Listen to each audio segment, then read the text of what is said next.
एक खातून आई अपने हस्बैंड के साथ, ज्वेलरी थी उनके पास जो वो लेके आई। उन्होंने कहा दानिश मैं ये बेच कर मैं बर्ड्स रखना चाहती हूँ। जो लोग फॉस्टरिंग के चक्कर में पड़े हैं ना वो इधर के रहे ना वो उधर के रहे।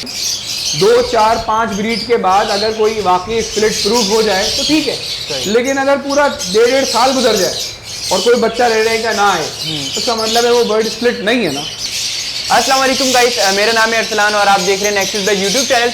एक बार हम फिर से दानिश भाई के सेटअप पे मौजूद हैं। जिस तरीके से कराची में मौसम चेंज हो चुका है, सर्दियां चल रही थी, अचानक से जो है गर्मी आ गई, मौसम चेंज हो गया तो बर्ड्स की ब्रीडिंग में क्या फ़र्क पड़ा है आज वो डिस्कस करेंगे। बाकी इसके अलावा काफ़ी दोस्तों के जो है छोटे छोटे चिक्स निकल रहे हैं, वो मर रहे हैं, डेड एंड शेल काफ़ी ज़्यादा हो रहा है। तो चलिए दानिश भाई से इस टॉपिक पर आज बात करेंगे। बाकी इनके पास क्या क्या ब्रीड इनके पास अभी सेटअप पे मौजूद है, कैसी ब्रीड आई है और मौसम चेंज हुआ तो इनके सेटअप पे क्या फ़र्क पड़ा है, क्योंकि इनका सेटअप जो है इंडोर है और बहुत से लोगों का जो है आउटडोर सेटअप है।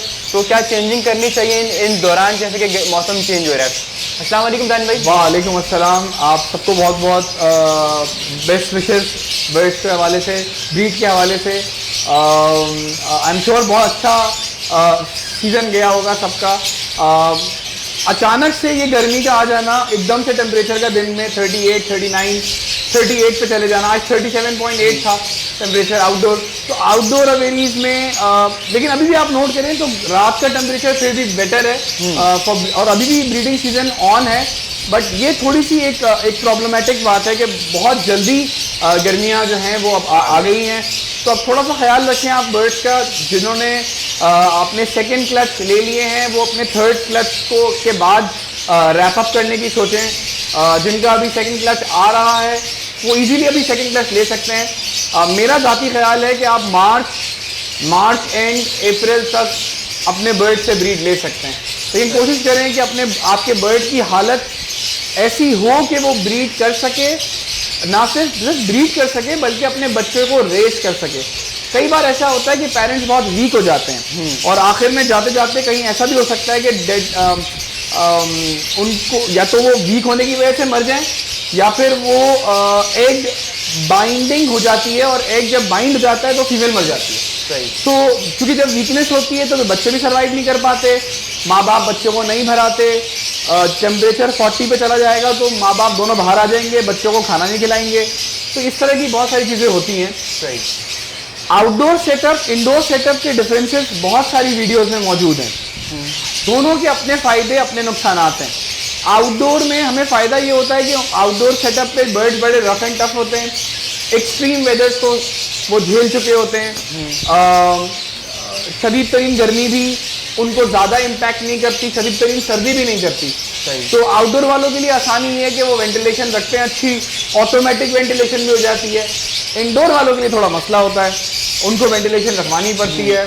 लाइट चली जाए तो आपको इस तरह के ऑल्टरनेटिव एनर्जी रिसोर्सेज पे जाएं, आप यूपीएस वगैरह लगवाएं ताकि एक एयर थ्रू वेंटिलेशन होती रहे। इंडोर वालों के लिए फ़ायदा ये होता है कि भाई आंधी आए, तूफान आए, आपका सेटअप सिक्योर्ड है, बारिश हो तो भी सिक्योर्ड है।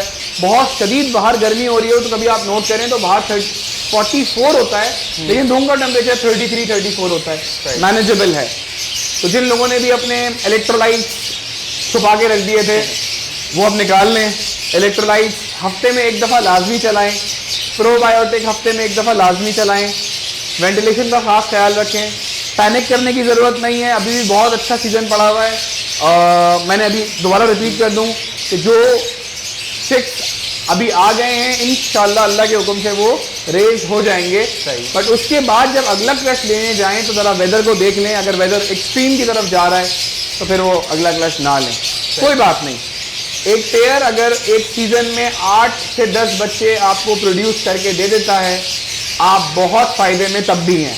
तो कोशिश ना करें कि आप उसको जिद करें, एग्जर्ट करें कि वो आपका पेयर ज़ाया हो जाए। तो ये एक सही है। अच्छा, जैसे कि अभी ये तो मौसम से हवाले की बात हो गई है, बाकी चिक्स निकल के मर रहे हैं और डेड एंड शेल काफ़ी ज़्यादा हो रहा है बहुत लोगों के पास। बहुत ज़्यादा कंप्लेंट्स हैं डेड एंड शेल की। उसके रीज़न भी यही है कि वेदर का एकदम से चेंज हो जाना, या तो बहुत सर्दी या तो बहुत गर्मी अचानक से आ जाना। देखिए कई लोगों के पास डेड एंड शेल के इशूज़ तो जो मैंने ऑब्जर्व किए हैं वो ये हैं कि उन्होंने पानी का जो पॉट है उसमें पानी नहीं दिया, ड्रिंकर्स लगाए हुए हैं। तो with very due respect to all those जिन्होंने ड्रिंकर लगाए हुए हैं, देखें ये बर्ड्स नेचुरली अपने आप को, अपनी ब्रीड को सिक्योर करने के लिए हमसे ज़्यादा एफर्ट करते हैं, ये बात याद रखें। अल्लाह का निज़ाम है ये, हम कितनी एफर्ट कर लें ये खुद से ज़्यादा एफर्ट खुद करते हैं। सही। अगर आप पानी ड्रिंकर में लगाएंगे तो ये बर्ड सिर्फ पानी पिएगा और जाके अंदर अंडों में बैठ जाएगा। कभी आप नोट करें, अमूमन हमने देखा है कि अगर आप पानी ओपन में लगा रहे हैं, ओपन पॉट्स में, फीमेल आती है बाहर, अपने आप को गीला करती है, नहाती है और अंदर बॉक्स में जाके बैठ जाती है। बेसिकली वो ह्यूमिडिटी मेंटेन कर रही है, उन अंडों को नमी दे रही है ताकि जब बच्चा प्रोड्यूस होने वाला हो तो वो एग का शेल तोड़ के निकल जाए। सही। अगर आपने ये नहीं किया उसके साथ तो फिर जाहिर सी बात है वो एग का शेल ह्यूमिडिटी की वजह से सख्त हो हार्ड हो जाएगा, जिसकी वजह से वो निकलना मुश्किल हो जाएगा। तो ये एक मैं अमूमन क्या करता हूँ, अगर मेरी ह्यूमिडिटी कम हो तो मैं जब 18 दिन हो जाते हैं अंडे को, तो मैं दिन में 2 दफ़ा या कभी कभी 3 दफ़ा अंडों को हाथ में ऐसे पकड़ के वार्म वाटर, गर्म पानी से, थोड़ा नीम गर्म पानी से 1 फीट के फासले पर मैं स्प्रे कर देता हूँ। पूरे अंडों को भिगोना नहीं है, ऐसे करके पानी में नहीं डालना, थोड़ा सा दूर करके स्प्रे कर दें आप, ताकि थोड़ा सा वेट हो जाए वो और वापस रख दें आप। ऐसा आप दिन में 3 दफ़ा कर सकते हैं और वाक़यतन इस चीज़ के बहुत आउटस्टैंडिंग रिजल्ट आए हैं। तो आप ये कर लें। लेकिन फिर भी डेड इन शेल के वजूहात होने की बहुत सारी हैं, ये चंद एक हैं जिसको आप कर सकते हैं। बच्चे मरना ये एक बहुत बड़ा अलमिया है, हम में से सारे ब्रीडर्स के पास ये इश्यूज आते हैं। 1 से लेकर 7 दिन के बच्चे मरते हैं, 10 दिन के भी मर जाते हैं, उसकी बहुत सारे फैक्टर्स हैं। मैं अमूमन जो आजकल प्रैक्टिस कर रहा हूँ वो ये कि मैं एक एंटीबायोटिक का कोर्स करा देता हूँ, वेब्रामाइसिन ले लें या टाइलोडॉक्स ले लें। जो बच्चे अभी आपके हैच हुए हैं, आप उन पेरेंट्स को मैं 5 दिन का एक वेब्रामाइसिन का कोर्स करवा देता हूँ, तो थोड़े से चांसेस हैं कि उनकी बचत हो जाए। तो ये कर लें। बाकी कोशिश यही करें कि वेंटिलेशन रखें बर्ड में, साफ़ सुथराई रखें और कुछ चीज़ें अल्लाह पे भी छोड़ दें, क्योंकि ऐसा देखा गया है कि बहुत बुरी कंडीशन के शेड्स में जहाँ सफाई का निज़ाम बिल्कुल नहीं है, जहाँ 6-6 महीने के बाद ट्रे साफ़ होती है, वहाँ माशाल्लाह इतनी गंदगी में 6-6 बच्चे, 7-7 बच्चे मैंने अपनी आंखों से रेज होते हुए देखे। और जहाँ बहुत अच्छी सफाई है वहाँ पे 2 नहीं निकल पाते। कुछ अल्लाह के मामलात हैं, कुछ आपके नसीब में है, कुछ गलतियाँ हैं, कुछ बड़े ब्लंडर्स हैं। जैसे जितने लोगों को मेरे मेरे ख्याल से मैं एक स्क्रीनशॉट जमा कर रहा हूँ, मेरे पास वो 50 के करीब हो गए जिन लोगों ने red eye to red eye blood line लगाई है, उनके बच्चे मर रहे हैं। अरसलान, कोई एक मुझे ऐसा नहीं मिला जो बोलता है कि मेरे बच्चे सर्वाइव कर रहे हैं। और अल्लाह का शुक्र है, जिनके कर रहे हैं वो अल्लाह का शुक्र अदा करें, क्योंकि हो सकता है कि उनके रेड आई की ब्लड लाइन स्ट्रांग हो। मैं एक छोटी सी बात समझाना चाह रहा हूँ इसी इंटरव्यू में तहत, कि अगर आपका बच्चा red eye to red eye blood line से निकला है तो वो वीक है। अगर वही रेड आई का बच्चा ब्लैक आई टू ब्लैक आई में से निकला है तो वो बहुत स्ट्रांग है। अब अगर 2 ऐसे बर्ड जो लाल आंख के हों, 2 ऐसे बर्ड, यानी ये बर्ड भी ब्लैक आई टू ब्लैक आई से निकला हुआ रेड आई हो, ये बर्ड भी ब्लैक आई टू ब्लैक आई से निकला हुआ रेड आई हो, इन दोनों रेड आई को लगा दो तो इनके बच्चों का सर्वाइवल रेशो बहुत ज़्यादा है। क्यों? क्योंकि ये दोनों की ब्लड लाइन बहुत स्ट्रॉन्ग है। ये बहुत इंपॉर्टेंट बात है समझना। हमारे यहाँ पे ज़्यादातर लोगों ने क्या किया हुआ है, रेड आई टू रेड आई, तो उत्तल बेड़ा गर्क, जिसको देखो सारे बच्चे मजर। बहुत सारे व्यूअर आपके ऐसे होंगे जो भी कमेंट में ये बात लिखेंगे भी कि उनके साथ ऐसा हो रहा है। और बहुत सारे लोगों ने red eye to black eye लगाए, red eye to black eye लगाएं। मैं तो कहूँगा red eye to only black eye लगाएं, black eye split red eye भी ना लगाएं। Red eye to black eye लगाएं, सादा ब्लैक आई। जितने बच्चे आएंगे सब काली आंख के होंगे, स्ट्रॉन्ग ब्लड लाइन के होंगे। इसी तरह और पेयरों को भी करें। सारे ब्लैक आई को रोक लें, इन सब ब्लैक आईज को आपस में लगाएं। जितने लाल आंख के बच्चे आएंगे सारे स्ट्रांग होंगे। तो same goes for pail fellow. माशाल्लाह माशाल्लाह मेरे पास पेल फेलो के अब ज़्यादा पेयर्स हो गए हैं। तो मैं यही नोट कर रहा हूँ, जो पेल फेलो का बर्ड बच्चा 2 स्प्लिट से प्रोड्यूस हो रहा है वो बहुत स्ट्रांग है, वो सरवाइव भी करता है। सही। जो बच्चा पेल फेलो 2 स्प्लिट से प्रोड्यूस हो रहा है उसमें रेड आई आने वाला बच्चा कम सरवाइव हो रहा है, ब्लैक आई वाला हो जाता है। मैं रिपीट करता हूँ, पेल फेलो लाल आंख pale fallow, split pale fallow काली आंख, इसमें से आने वाला बच्चा जो लाल आंख का भी आ रहा है उसका सर्वाइवल रेशो भी कम है। वो भी इसमें से जो काली आंख का आ रहा है वो फिर सर्वाइव कर जाता है। बट ये तमाम वो चीजें हैं जो साइंटिफिकली प्रूवन है, लॉजिकली प्रूवन है। कई ऐसे लोग हैं जिन्होंने pale fellow to pale fellow लगाया हुआ है, उनके बाद 4 बच्चे आए, चारों सरवाइव कर गए। तो भाई फिर बात वहीं आ जाती है, आप अल्लाह के मामलात में दखल अंदाजी नहीं कर सकते। अल्लाह ने जिसको जो देना है वो देगा। वो अल्लाह ऐसा भी कर सकता है कि एक ही पेयर से मैंने अपनी आंखों से देखा कि 5 अंडे दिए, पांचों के पांचों पेल फेलो निकले। ब्लैक आई 2 रेड आई, मतलब पेल फेलो 2 स्प्लिट, पांचों रेड आई। और मैंने ऐसा भी देखा कि मेरा ये पेयर है, ये अपना तीसरा क्लच कर रहा है और मेरे अपने घर का स्प्लिट है पेल फेलो और विजुअल पेल फेलो की फीमेल है। अभी तक एक बच्चा भी लाल आंख का नहीं आया। अच्छा। हालांकि मेरे अपने घर का स्प्लिट है। तो गोया ये सब चलता है, ये सब नसीबों पे है। जब अल्लाह ताला ने आपके नसीब में लिखा है तो वो देगा अल्लाह। सही। आपका काम है वो चीजें अवॉइड करना जो लोग एक्सपीरियंसेस कर रहे हैं और नुकसान उठा रहे हैं। आप सीखें और वो अवॉइड करें। सही। लेकिन अगर ऑप्शन ना हो, किसी के पास पेल फेलो हो और पेल फेलो और कोई बर्ड ना हो लगाने के लिए, तो लगा दो भाई, देख लो। फिर बहुत से लोग कहते हैं एज अगर ज्यादा हो जाए फिर हम लगाएं बीट पे रेड। हाँ, ये एक और बहुत बड़ा फैक्टर है हमारे यहाँ, इंक्लूडिंग मी। मैं अपने आप को भी इसी में काउंट करूंगा क्योंकि मैं भी इंसान हूँ। मैं जब देखता हूँ कि मेरा बर्ड 5-6 महीने का होके बहुत एक्टिविटी दिखाता है, मुझसे रहा नहीं जाता, मैं उस बर्ड को पेयरिंग कर देता हूँ। हालांकि ये गलत है। कोशिश करें 9-10 महीने के बर्ड्स को सोचें, सिर्फ सोचें कि पेयरिंग करें फिर भी नहीं, कम से कम 11-12 महीने का बर्ड हो वो आप ब्रीड कराएं। मैं अमूमन अपने इंटरव्यूज में कहता हूं, मैं आज फिर रिपीट कर देता हूं, बर्ड हॉबी, बर्ड बिजनेस तहम्मुल का काम है।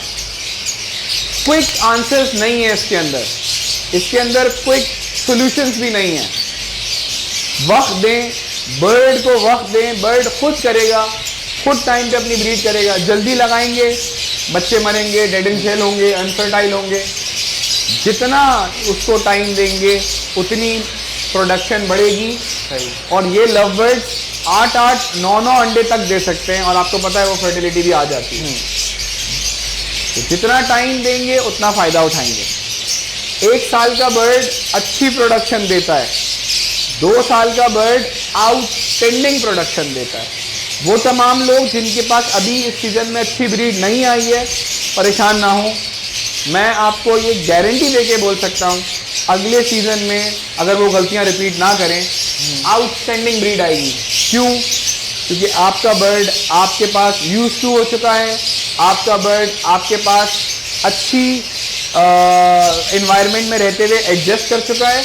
और वो जो गलतियां वो पिछले सीजन में करा है, आपने नहीं, बर्ड ने भी कोई गलतियां की होंगी, सही से इंक्यूबेशन नहीं की होगी, बच्चे नहीं भराए होंगे, वो गलतियां वो खुद नहीं करेगा इस सीजन के अंदर। एक बात मैं बता दूं, हमें तो नुकसान होता है जब अंडे अनफर्टाइल हो, हमें तो दुख होता है कि जब डेड एंड शेल हो, बच्चे मर जाएं। मेरा जाती ख्याल है, मेरा ओपिनियन है, हमसे ज़्यादा दुख इन बर्ड्स को होता है। तो गोया ये बर्ड्स अपने अगले क्लच में वो गलतियां रिपीट नहीं कर पाते या करते जो इन्होंने पहले की होती हैं। ये हम नहीं कह रहे, ये अल्लाह का निज़ाम कहता है तो ये भी लिविंग थिंग, समझ तो इनमें भी है और बड़ी ठीक ठाक समझ है। आपको पता है ये तो पिंजरे खोल के भी निकल जाते हैं। मतलब मेरे यहाँ तो ऐसा भी हो चुका है कि एक बर्ड पिंजरा खोल के निकला, दूसरे पेयर के केज में गया, उसकी फीमेल से मीटिंग करी, मेल बैठा था कोने में दूसरा, वो मेल बाहर निकला और वहां पे चपने में चला गया। और ये हुआ है, ये मेरी आंखों के सामने मीटिंग तो मैंने अपनी आंखों के सामने देखी थी, लेकिन मुझे ये नहीं पता ये निकला कब है। मैं बैठा हुआ था, तो वो लोग आए हुए थे, मैंने देखा एक केज के अंदर 3 बर्ड है। मैं शॉक हो गया, मैं गया, मैंने देखा तो पता चला वो मेल वहां से वहां गया हुआ, वो फीमेल उससे दाना एक्सचेंज कर रही। और जब हम बैठे हुए थे उसी वक्त वो मेट कर रहा था। अच्छा, तो मैं सोच भी नहीं सकता कि यार ये इतना इनमें दिमाग है, इतना ये जब आप सोचे ना कि अपनी नेस्टिंग करते हैं, एग लेइंग करते हैं, बच्चों को रेस करते हैं, तो सोचो जब इनसे कोई बच्चा मर जाए तो इनका भी लॉस है, ये उसको आगे आपको अच्छे रिजल्ट देते हैं। सही। तो ये चलिए दान भाई, आपने काफ़ी ज़्यादा बातें तो बता दी, बाकी न्यू फैंसियर जो भी इस फील्ड में आ रहे हैं तो उनके लिए कुछ और गाइडलाइन है आपके पास? अरसलान बहुत ज़्यादा फैंसियर अब आहिस्ता आहिस्ता और मजीद आ रहे हैं, मुल्क के हालात और ख़राब होते जा रहे हैं। इसी में आ रहे हैं कुछ भाई देखो, जिस तरह से यूट्यूब ने देखो हर बंदा जो है ना इस वक्त बैठा हुआ, वो उसके बाद कुछ काम नहीं होता ना तो वो बैठ के यूट्यूब देखता है। और यूट्यूब पे इतने मज़े के वीडियो के टैग लाइन्स आती हैं, टैग्स बने होते हैं, लिखा हुआ होता है कि बस 2 लाख रुपए लगाएं, माशाल्लाह 50 लाख रुपए कमाएं, या फिर करोड़ों रुपए का सेटअप, या फिर हज़ारों लगा के करोड़ों कमाएं। तो बंदा कहता है यार देख लेता हूँ क्या है। सही। अब जब वो देखता है तो वो हक्का बक्का रह जाता है, क्योंकि जाहिर सी बात है आप एक ऐसी चीज़ को देख रहे हो जो आपको फैसिनेट कर रही है, आपको अच्छी लगती है। फाइनेंशियली हम डाउन हैं, फाइनेंशियली हमारी जॉब, अच्छा सिर्फ पाकिस्तान में नहीं है, बाय द वे बता दूं पूरा यूरोप बंद है। वो यूरोप जहाँ पे स्विमिंग पूल्स में गर्म पानी करके वहाँ पे फैसिलिटी दी जाती थी कि आप नहाएं स्विमिंग पूल्स में, वहाँ पे बैंड हो गई है, वहाँ पे स्विमिंग पूल्स में गर्म पानी बैंड कर दिया है। स्ट्रीट लाइट्स नहीं जल रही हैं, आप जाके सर्च कर लें, यूरोप का बुरा हाल है। क्यों? ये दुनिया में रिसेशन आ रहा है। यूके, यूएस, आपको अंदाजा है कि कितने 11,000 वर्कर्स को फेसबुक ने एक झटके में निकाल दिया आउट बाहर। 11,000 वर्कर्स, जेपी मॉर्गन हो गया, बड़ी बड़ी कंपनीज हो गई, सब ले ऑफ कर रहे हैं, लोगों को निकाल रहे हैं। ये सिर्फ पाकिस्तान में नहीं हो रहा, ये दुनिया में हो रहा है। पाकिस्तान में ऑब्वियसली हम एक इकोनॉमिकली डाउन कंट्री हैं अनफॉर्चुनेटली, तो हमारे यहाँ लोग ऑप्शन ढूंढते हैं। अब ऐसे लोग जो ऑप्शन ढूंढ के ये टैगलाइन पढ़ते हैं करोड़ों कमाओ, तो फिर तो वो सारे काम छोड़ के यही लगाने में लग जाते हैं। अब उनको ये नहीं पता कि इसके तरीक़ेकार क्या हैं, उनको बस ये बता दिया जाता है ये 50,000 रुपये का पेयर है, ये लगा लो, इसके 4 बच्चे, 15 60,000, और ये 4 दफ़ा करेंगे 2,40,000, इसके 10 पेयर रख लो 24 लाख, और घर बैठो 24 लाख रुपए कमाओ। ये गलत है, ये टोटली गलत है। ना 4 बच्चे होते हैं, ना वो पेयर ब्रीड करता है, बच्चे तोते बीमार हो जाते हैं, बच्चे मर भी जाते हैं। 24 लाख रुपए कहाँ से आएंगे भाई? पॉइंट इज, आप रियलिस्टिक होकर सोचें। आप एक नए पेंसियर हैं, आप नया बिजनेस स्टार्ट करना चाह रहे हैं, कोशिश करें बर्ड्स परचेज करें किसी ऐसे ब्रीडर से जो मैं इसको भी मैं एक और, मेरे पास कई फ़ोन आते हैं, दानिश भाई हम आपसे बर्ड देना चाहते हैं, क्योंकि हमने सुना है आपने कहा है कि आप जो बर्ड देंगे आप उसके बच्चे भी खरीदेंगे।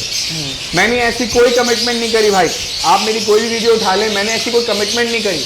मैंने हमेशा कहा कि मेरे पास ऑप्शन होगा, मेरे पास रिक्वायरमेंट होगी, तो मैं सबसे पहले आप ही से तोते परचेज करूँगा। उसका रीज़न ये है कि अगर मैं आपको सपोर्ट करूँगा तभी आप आगे और म्यूटेशंस पे जाएंगे।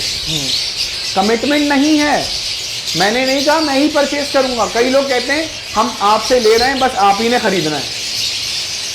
मतलब कोई जिम्मेदारी नहीं है मेरी परचेज की, मेरा सिर्फ ये कहना है कि मैं आपको सेलिंग करने में हेल्प करूँ, जो कि एक बहुत मुनासिब सी बात है। इसमें कोई ऐसी बात नहीं जो समझ में ना आए। हाँ, आपका काम है प्रोड्यूस करवाना बर्ड, जो मैं आपको मेंटोरशिप की बात बार बार करता हूँ। किसी ना किसी के मेंटोर के अंडर में आ जाएं, आप ढूंढें लोगों को ढूंढें जिनके साथ आप चलें, जो आपको मुश्किलों से निकालें अल्लाह के हुक्म से। सही। तो वो लोग आपको मिल जाएंगे। मैं भी उनमें से एक हूँ भाई, कोशिश कर रहा हूँ एक कम्युनिटी को लेके चलूँ। बहुत सारे क्लाइंट्स हैं जिनके बर्ड्स मैं परचेज भी कर लेता हूँ, सेल भी कर देता हूँ, अपने भी बर्ड्स परचेज सेल कर देता हूँ, उनको हेल्प आउट भी कर देता हूँ। तो अब जितने भी नए फैंसियर्स के लिए आपने मुझे सवाल पूछा था, उनके लिए मैं वही कहूँगा, कोशिश करें कि इस टाइम पे 2-2, 3-3 महीने के पट्टे मार्केट में आए हुए हैं। मेरे पास भी हैं, बहुत सारे हैं। मैं नए फैंसियर्स को वो पट्टे सेल आउट नहीं करता, मैं नहीं करता। ना मैं कहूँगा कि ना मैं उनको कहूँगा कि वो खरीदें। देखो सब लोग इस वक्त पट्टे बेच रहे हैं, क्यों नहीं बेचेंगे? मेरे पास ये पेयर है, ये पेयर है, इसके 4 बच्चे निकले, मैं तो चाहूँगा ना बेचूं, मैं नहीं बेचूंगा। लेकिन उसका रीज़न ये है कि जब आप एक नए फैंसियर को 2.5-3 महीने के पट्टे देते हैं, कम कीमत में देते हैं, वो बेचारा लेकर जाता है। आगे गर्मियाँ आ रही हैं, मार्च, अप्रैल, मई, जून, जुलाई, अगस्त, ये 6 महीने में से 3 महीने ठीक ठाक गर्मी है। इनकी उम्रें 3, 4, 5 महीने की होंगी, 4 महीने की होंगी, 3 महीने की होंगी। इनके बीमार होने के चांसेस ज़्यादा हैं। अब नया फैंसियर है, जब तक वो फ़ोन करेगा और बताएगा कि आपका बर्ड बीमार है, अगले दिन वो एक्सपायर हो जाएगा। कोशिश करें इस टाइम पे 6 month, 7 month, 8 month in ages के बर्ड्स लें, ताकि सितंबर में ये 1 साल से कहीं ऊपर के हो जाएंगे।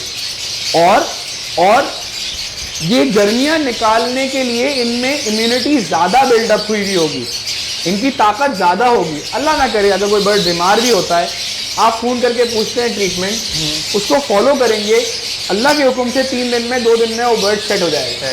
लेकिन अगर पट्ठा होगा, वो अगले दिन ही मर जाएगा।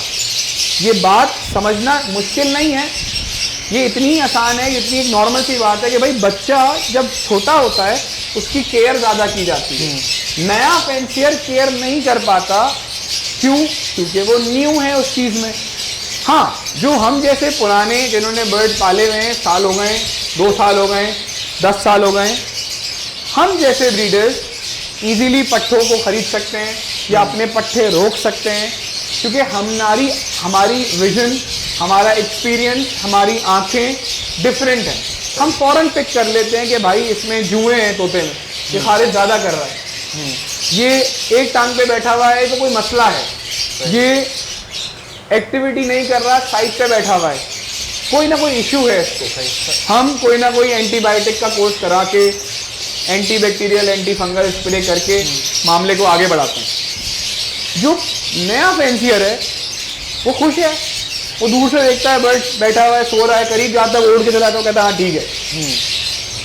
नए फैंसियर को क्या पता कि भाई आप बर्ड की बीट को देखकर चेक करें, बर्ड की पूप जो उसकी बीट होती है उसको देखकर बताएं मोशन में है या नहीं है। हमें तो पता है ना, हम सबसे पहले जब अपने शेड पे आते हैं, मैं आता हूँ, मैं बर्ड को पहले नहीं देखता, मैं पहले ट्रे देखता हूँ।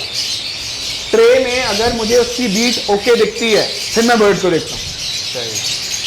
तो मैं अब 7-8 साल के एक्सपीरियंस के बाद मुझे अंदाज़ा है कि बीट को देखकर आप पहले दिन बता सकते हैं कि आपका बर्ड बैक्टीरियल इन्फेक्शन में है, या कोई वायरस है, या कोई लिवर इशू है।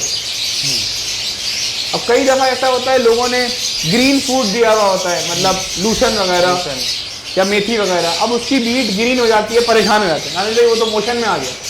अरे भाई लूसन दिया है तो अगले दिन बीट में थोड़ा येलो कलर, ग्रीन कलर आएगा ना। चुकंदर दी है तो थोड़ा बहुत रेडिशपन तो आएगा ना, वो परेशान हो जाते हैं। माई पॉइंट है, जितने भी नए फैंसियर्स हैं, मैं उनसे रिक्वेस्ट यही करूँगा, मेरे पास भी बहुत होते हैं 2.5 महीने वाले, लेकिन मेरा उनको लेकर ओपिनियन यही है, पट्ठे ना लें छोटे छोटे 2-2.5 महीने के, जब भी लें 7, 6, 8 महीने के बर्ड्स लें। अगेन मेरे ख्याल से तो अब माशाल्लाह से इतना मैं बोल चुका हूँ आपकी वीडियोस में, विदाउट डीएनए ना लें, जो भी बर्ड लें डीएनए के साथ लें, ताकि पक्का पता हो नर है या मादा। कल एक मेरे पास भाई आए, 2 साल से 2 एल्बाइनो रेड आई रखे थे, मैं नाम नहीं लूँगा, वो समझते होंगे, वो देखेंगे भी वीडियो। दोनों बर्ड्स ने 2 साल से कोई अंडे नहीं दिए, वीडियो की अवेयरनेस की वजह से डीएनए करा लिया, दोनों नर थे। सही। अब उनका कहना है मुसलसल साथ बैठे होते हैं, दाना खिला रहे होते हैं, लेकिन अंडे नहीं दे रहे हैं, तो कैसे देंगे दोनों मेल जब दोनों ही मेल हैं। सही। अब डीएनए से ये फायदा हुआ उनको, और उनकी माशाल्लाह 2 साल का जाया होने के बाद उनको अंदाजा हुआ, दोनों नर निकले, मेरे पास आए, दोनों फीमेल लेके गए। सही। तो चीज़ें हैं जो आपने समझनी है। डीएनए, सिर्फ डीएनए कराना एक ऑब्जेक्टिव नहीं है, ऑब्जेक्टिव इज अपने आप को सिक्योर करना। आपका वक्त कीमती है, सही। टाइम वैल्यू मनी का कॉन्सेप्ट है भाई। अगर आपने आज पट्टे लिए विदाउट डीएनए, सीजन में वो बड़े हो गए, दोनों फीमेलें निकली, आप मुझे बताओ सितंबर अक्टूबर में 13 महीने के 2 फीमेलें हैं, 13 महीने के 2 नर कहाँ से मिलेंगे? सही। नहीं तो वो मिलेंगे। आगे टाइम भी और ज़ाया हो जाएगा। नहीं, टाइम जाया नहीं, फिर पैसा जाया होगा। क्यों? आप सितंबर में ढूंढने जाओगे 2 मेल, इस दफा डीएनए के साथ, फिर बेवकूफ बन जाओगे, 6-7 महीने के तोते 11 महीने के बोल के दे दिए जाएंगे। सही। आप वो मेल अपनी फीमेलों में डालोगे, अगले दिन आओगे, ऐसी पिटाई हो रही होगी जैसे अभी वहां हो रही है। अच्छा। हालांकि दोनों मेल फीमेल हैं, अंडे ले किए हुए, बुरी तरह लड़ रहे हैं। खैर इनके अपने घर के मामला से हम बीच में दखलअंदाजी नहीं कर सकते। सही। 2 साल पुराना पेयर है मेरा। पॉइंट इज, फीमेल मार देगी मेल को, मेल 6-7 महीने का, फीमेल 13 महीने की, फिर बॉन्डिंग नहीं होगी, मार देगी। और ये सारी प्रॉब्लम की जड़ कहाँ से शुरू हुई? आपके पट्टे सस्ते दामों में खरीदने से, क्योंकि आपने विदाउट डीएनए बर्ड लिए। सही। तो ऑल न्यू फैंसियर्स सोच समझ के इस बिजनेस में आए, अच्छे मेंटोर्स को ढूंढें, बर्ड्स परचेज करें डीएनए के साथ, और कोशिश यही करें कि अपनी एक्सपेक्टेशन को ज़्यादा मत बढ़ाएं। तोते रखने हैं पैसे कमाने के लिए, ओके एग्रीड, लेकिन कोशिश ये करें कि सोचें ना ज़्यादा पैसे को लेकर, बर्ड कीपिंग को सोचें, बर्ड को समझें, बर्ड खुद ब्रीड करेगा इंशाल्लाह ताला। अच्छा जी दान भाई, अभी फिलहाल आपके ब्रीड कैसी आ रही है, कौन कौन से बर्ड मौजूद हैं आपके पास? अगर कोई आपसे न्यू फैन से परचेजिंग करना चाहे तो उसको क्या फ़ायदा है आपसे बर्ड परचेज करने में? अच्छा देखिए, मेरे पास तो तमाम बर्ड्स ही अवेलेबल हैं, भले वो कमर्शियल बर्ड्स हों, भले वो अपलाइंस हों, भले वो पेल फेलोज हों। मुझसे एडवांटेज आपको ये हो सकता है कि मैं कोशिश ये करता हूँ कि मैं आपको हर तरह की हेल्प करूँ, बर्ड ब्रीडिंग से लेकर, बर्ड सिलेक्शन से लेकर, बर्ड्स की सेलिंग तक, बट हेल्प करूँ। इसका मतलब ये नहीं है कि सब चीज़ें ही मैं करूँ। मैं आपको अच्छे बर्ड्स प्रोवाइड कर दूंगा, अच्छी पेडिग्री उसकी बता दूंगा, डीएनए साथ दे दूंगा। एक और फैसिलिटी जो मैं अमूमन देता हूँ, जब मेरे पास टाइम होता है तो मैं विजिट भी कर लेता हूँ। सही। मैं एक कोशिश मेरी यही है कि मैं क्योंकि अब इस एग्रीकल्चर फील्ड को अपना पूरा टाइम दे दिया है, मैं अपने टीचिंग क्लासेस को बहुत रिड्यूस कर दिया है, तो मेरी कोशिश यही होती है कि मैं सपोर्ट करूं हर उस नए फैंसियर को शुरू से लेकर आखिर तक। सही। बर्ड परचेजिंग से लेकर बर्ड कीपिंग, कहाँ बर्ड रखने हैं, क्या इन्वायरमेंट देना है, क्या उनको खाना पीना क्या देना है, दाना क्या होना चाहिए, सॉफ्ट फूड क्या होना चाहिए, पानी में क्या कब देना है, एनवायरनमेंट के लिहाज से बर्ड्स को एडजस्ट कैसे करना है। जैसे आपने मुझसे एक लास्ट टाइम एक सवाल पूछा था कि आपने एक मेल को 4 फीमेलों से क्रॉस करवाया हुआ है, कैसे करवाया हुआ है? सही। तो ये ऐसे नहीं हो जाता कि आपने ऐसे उठा के फीमेल को डाल दिया, इसके पीछे एक साइंस है पूरी। तो गोया ये तमाम चीज़ें हैं जो मैं साथ लेके, मैं चाहता यही हूँ कि एक कम्युनिटी ऐसी डेवलप करूँ अपने अराउंड जो अच्छे ब्रीडर की हो, अच्छे ऑनेस्ट ईमानदार, क्योंकि देखें अल्टीमेटली हमने आगे पेल फेलो स्प्लिट्स बनाने हैं, सही। डाइल्यूट स्प्लिट्स बनाने हैं, आगे येलो फेस आ रहा है, एक्वा आ रहा है, आगे आपने सुना होगा कि डिफरेंट म्यूटेशंस हैं, बहुत सारी अभी ख़त्म नहीं होने वाली हैं। डन फेलो है, पेल फेलो तो हो ही गया है, डन फेलो है, फिर इनके आपस के कॉम्बिनेशंस हैं, वर्किंग है बहुत तो सारी। बहुत सारी वर्किंग है। तो हमें एक ऐसी कम्युनिटी चाहिए जो ईमानदार लोगों की हो, जहाँ कंफर्म स्प्लिट्स मिलें, क्योंकि आए दिन मुझे मसला ये आ रहा है जिसको भी स्प्लिट्स बोल के बर्ड दिए जा रहे हैं वो स्प्लिट्स नहीं निकल रहे। कोई बात नहीं, 2, 4, 5 ब्रीड के बाद अगर कोई वाकई स्प्लिट प्रूव हो जाए तो ठीक है, लेकिन अगर पूरा 1.5 साल गुजर जाए और कोई बच्चा रह का ना आए तो इसका मतलब है वो बर्ड स्प्लिट नहीं है ना। तो मेरी ख्वाहिश है, और मैं ऐसा कर भी रहा हूँ अल्हम्दुलिल्लाह, कि एक ऐसी कम्युनिटी डेवलप हो जो सब एक टाइप के लोग हों, एजुकेटेड हों और शऊर वाले हों। ज़रूरी नहीं एजुकेशन, शऊर हो उनमें कि वो झूठ ना बोलें। अच्छे, जिस तरह वो मेरे पास बर्ड लेने के लिए आ रहे हैं, इस तरह कल को उनके पास भी लोग जाएंगे बर्ड लेने के लिए, तो वो कोई धोखाधड़ी ना करें। स्प्लिट है तो स्प्लिट बोल के दें, नहीं है तो भी बोल के दें, अपना बर्ड है तो भी बोल के दें, अपना नहीं है तो भी बोल के दें, जो है सामने ईमानदारी से दें। तो गोया ये फैसिलिटी मुझसे मिल जाएगी तमाम न्यू फैंसियर्स को कि मैं शुरू से लेके आखिर तक उनको गाइड करूंगा, कर रहा हूं। उनकी ब्रीड बिकवाने में भी मैं फिर रिपीट कर दूं, जिम्मेदारी नहीं है, हेल्प करूंगा, ज़रूर हेल्प करूंगा कि मैं उनकी ब्रीड बिकवा सकूं। सो ये भी एक ओपिनियन है। बाकी ये है कि ऑन एंड ऑफ मेरे विजिट्स भी चलते रहते हैं जो न्यू फैंसियर्स हैं उनके यहाँ, और मेरी कोशिश ये है कि मैं न्यू फैंसियर्स को जितना हो सके इस फील्ड के जो लूप होल्स हैं उनमें गिरने ना दूं, उनको सपोर्ट करूं, कहीं वो फंस ना जाएं। ठीक है, अब मैं अपने चार्जेस हैं मेरे उसके, मैं अपने बर्ड की कीमत लेता हूँ, फ्री में नहीं कर रहा, बट ये है कि जो काम कर रहा हूँ ईमानदारी से कर रहा हूँ और जो है वो बता के कर रहा हूँ। तो ये एडवांटेज मुझसे कोई भी उठा सकता है। आप में से जो भी वीडियो देख रहा हो, अभी भी बर्ड्स हैं मेरे पास फॉर सेल। मेरे पास 3 महीने वाले बर्ड्स भी फॉर सेल हैं, 5-7 महीने वाले भी हैं। मैं फिर यहाँ रिपीट कर दूँ एक दफ़ा और, मैंने नहीं कहा कि आप पट्टे मत परचेज करें, मैंने सिर्फ कहा जो न्यू फैंसियर्स हैं वो पट्टे परचेज मत करें, वो 5, 6, 7, 8 महीने के बर्ड प्रोड्यूस करें। जिनको एक्सपीरियंस है 2-2 साल का, 1-1 साल का बर्ड रखा हुआ है उन्होंने, वो पट्टे ही परचेज करें, उनके लिए बेस्ट है। तो मैंने कहा मैं क्लियर कर दूंगा, ऐसा ना हो कि लोग बुरा बोलना शुरू कर देंगे, यार ये तो ब्रीड हमारी आई है, कोई खरीदेगा नहीं हमसे। मैंने सिर्फ बोला नए फैंसियर ज़रा ध्यान रखें, अगर उनको एक्सपीरियंस है तो वे पट्टे खरीदें छोटे, अगर नहीं है तो छोटे पट्टे ना खरीदें। अच्छा, अभी ब्रीड वगैरह कैसी आई है आपके सेटअप में? अरसलान, सच्ची और ईमानदारी वाली बात यह है कि जो ब्रीड मैं एक्सपेक्ट कर रहा था वैसी ब्रीड नहीं आई।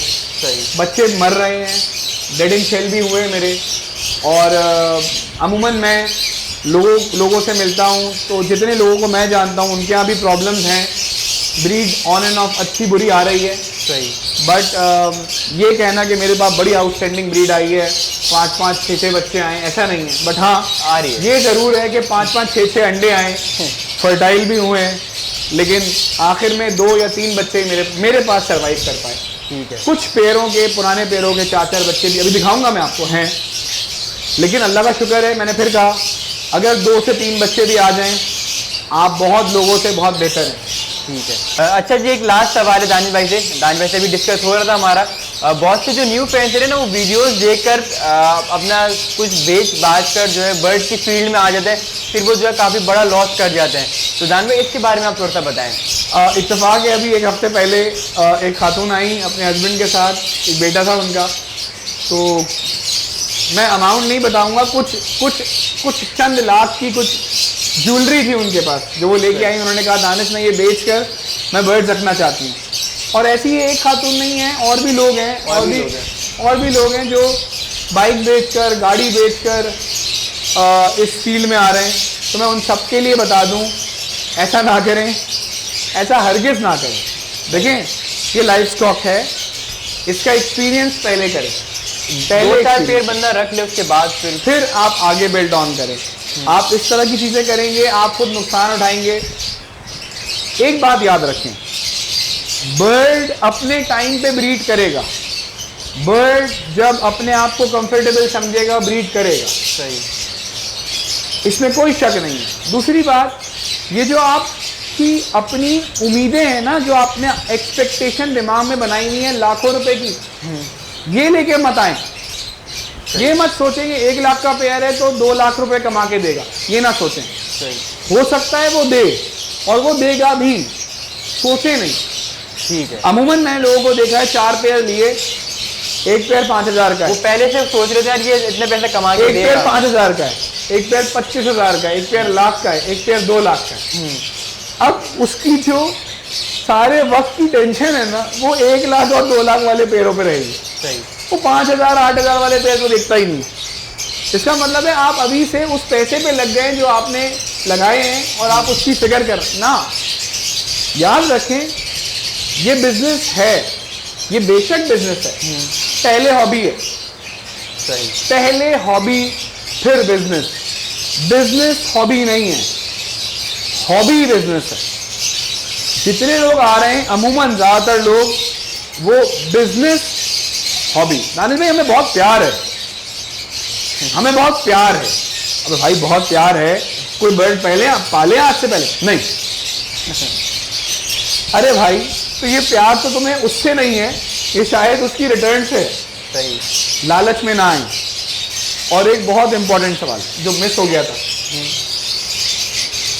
मैं सारे ब्रीडर्स से कहना चाहूंगा, ये जो फॉस्टरिंग का अमल है, जिसे हम फॉस्टरिंग कहते हैं, खुदा के वास्ते इसको अपने दिमाग से निकाल दें।